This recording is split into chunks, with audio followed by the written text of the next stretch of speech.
Azırkı uçurda Oş şaharının meri Талайбек Сарыбашев el menen jolugup elдин алдына чыгуу үчүн келип аткан чагы калың элдин коштоосу менен Жақынырақ келіңіз, алыста тұрғандар. Тағы! Елдікмер! Елдікмер! Елдікмер! Елдікмер!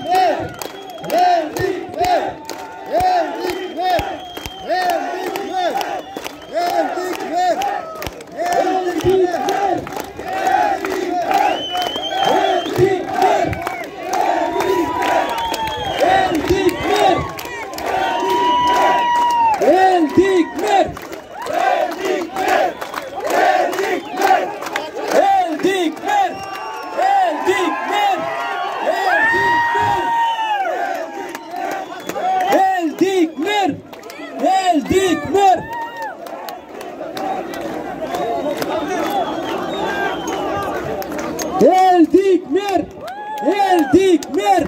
Елдікмер! Елдікмер!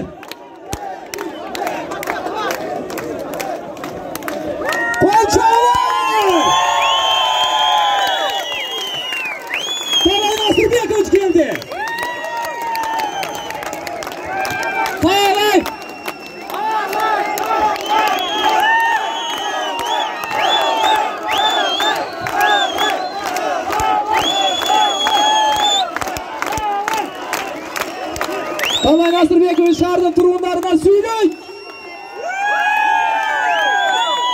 Рахмат.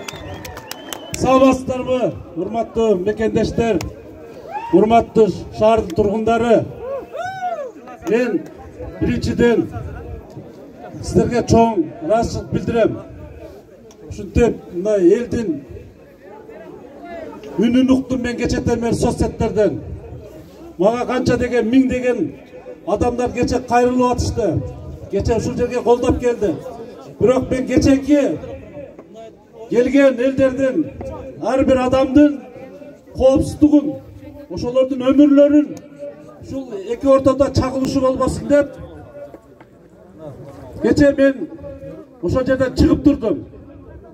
Бирок geçeki ушул жерде айтып келип шаардын кеңештеринин депутаттары мага недоверие көрсөткөнү ал мыйзамсыз. Bundan iki ay murun mıйзам чегинде алар менин отчетум угуп, мага канааттандырарлык деген басым беришкен.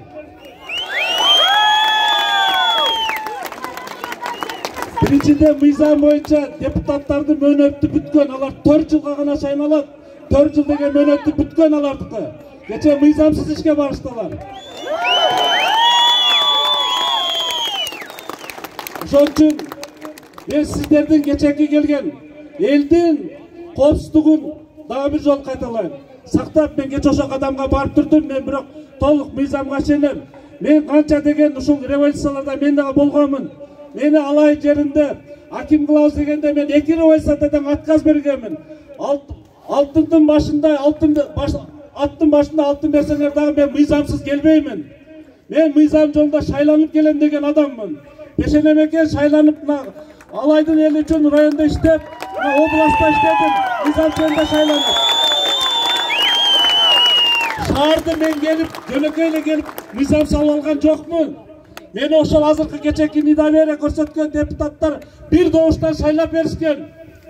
Ошон үчүн менин биринчи оюмда шаар үчүн, эл үчүн, мамлекеттин стабилдүүлүгү үчүн шаарды өңгөн өскөн шаарлардын катарына кошоюн деп түнүгүн иштедик кыска убакыттын ичинде.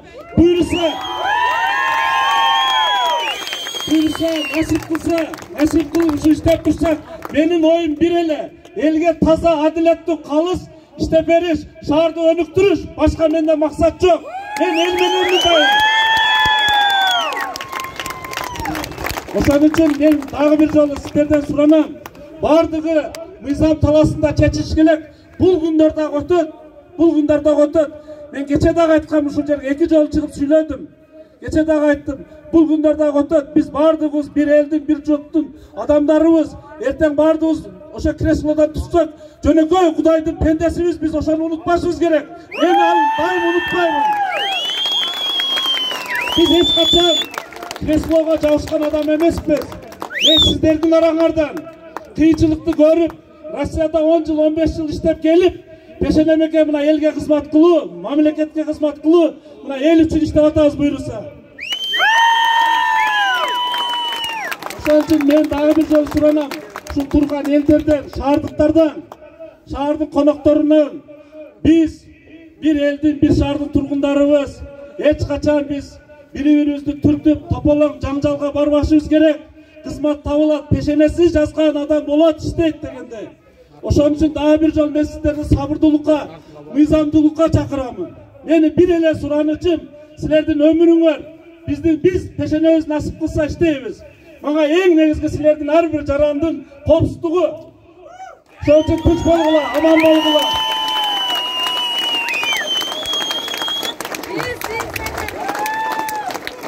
Ошон үчүн рахмат. Эми мына жерде мен кечеки келген балдарга айтканмын.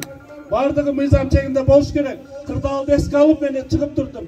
Кече ошол жогорку кеңештин депутаттары, булар мыйзамдуу депутаттар. Алардын кабыл алган чечими мыйзамдуу. Кече ошол жерде жаңы премьер-министр дайындалды. Себеби жаңы шайланып келген депутаттар келгенге чейин алар мөөнөтүн аткара берет. Алар мыйзамдуу чечим кабыл алды. Кече мыйзамдуу премьер-министрдин кайрылуу сунуктуңар, кеткен акимдер, вице-мэрлер, губернаторлар кайра келип ордуңарга отургула деди. Туурабы? Ошон үчүн туура чечим мыйзамдуу сүйлөгөн адамдар ошондой сүйлөйт. Ошон үчүн мына туура эле мына ысык көлдүн эли мына Балбак Зарлыкович кандай иштеп атат? Бишкек шаарда кандай иштеди? Элдин башына кыйынчылык түшкөндө кандай иштеди? Мен ойлойм, ошол ысык көлдүн элдери да туура кадамга барды. Эл деген ошондой болуш керек. Мен айтам, менин кызыкчылыгым биринчи очередде эл, сиздерсиздер. Ошон үчүн биз бардык менен сүйлөшөбүз. Мен дайым айтып жүрөм.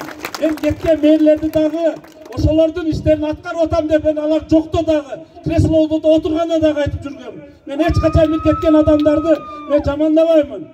Насип кылган экен иштеди колунан келишинче, оштоңдошту. Биз да улантып атабыз. Мезгил келет, мен артыманда да башка мэр келет. Ал дагы иштеп өнүктүрөт деген ойдобуз. Ошон үчүн бардыгы мыйзам талаасында болуш керек. Кыргызстаныбыз кичинекей мамлекетпиз. Биз бактылуу элбиз. Өзүбүздүн мамлекетибиз бар. Өзүбүздүн каада салт, үрп-адатыбыз бар элбиз. Мен көп чет мамлекеттерде жүргөнмүн.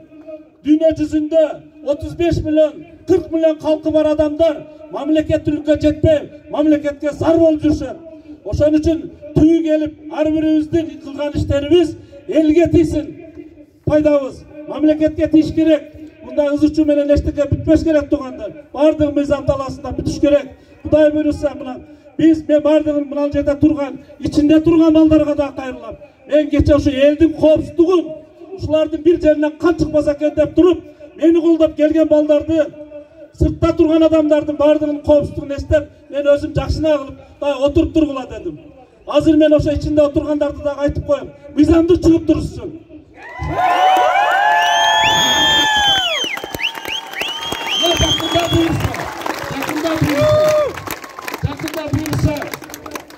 Жақында бұйырса, мына шарттык кеңештердин мөөнөтү бүткөн. Шайлоо болот, жаңы мына легитимдүү келгенден кийин ошо өкмөт азыркы мыйзам боюнча айтат, мына күнү назначение кылат, шайлоо болот деп. Ошондо шарттык кеңештин депутаттары шайланат. Ошо келген депутаттар жаңы мэрди шайлайт.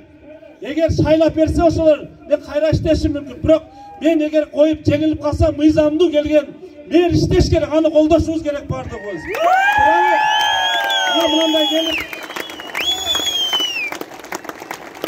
мындай басып алган туура эмес туугандар. Мен дагы кайталайм. Мен мындай жолго барбайм. Мен каршымын. Мен мыйзамдуу талаада жүрүп, мыйзам чегинде келип иштеп жүргөн адаммын. Бардык жерде, кайсы бир жерде иштебейм. Ошон үчүн мына ичинде турган балдарга кайрылам. Жигит болгула, элди ойлогула. шайлоо жол менен, мыйзамдуу жол менен келгенге аракет кылгыла. Биз бир элбиз, бир журтпуз. Биз азыр киребиз, отуруу ишибизди улантабыз. Бардыгыбыз мыйзам чегинде болот. Акыллы, рахмат.